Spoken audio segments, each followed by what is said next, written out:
రాజకీయాలకు అతీతంగా సిరిసిల్లలో ఉన్న కార్మికులను కూడా ఆదుకోవడానికి కోట్ల రూపాయల నిధులను విడుదల చేయడం జరిగింది.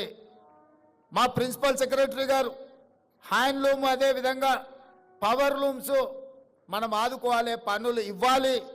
ఒకవేళ బతుకమ్మ చీరలు ఆగిపోతే కొంతమందికి నష్టం జరుగుతుందని వారు నా దృష్టికి తీసుకురావడం జరిగింది. బతుకమ్మ చీరలు కట్టుకునేంత క్వాలిటీ కానీ దాని మీద పెట్టాల్సినంత పెట్టుబడి పెట్టలేదు.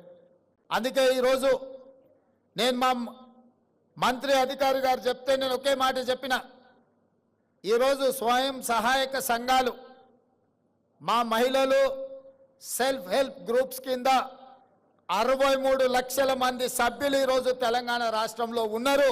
ఈ 63 లక్షల మంది సభ్యులకు ఒక మంచి డిజైన్తో ప్రతి ఆడబిడ్డకు 2 చీరలు ఇస్తే 30 లక్షల చీరలు మనము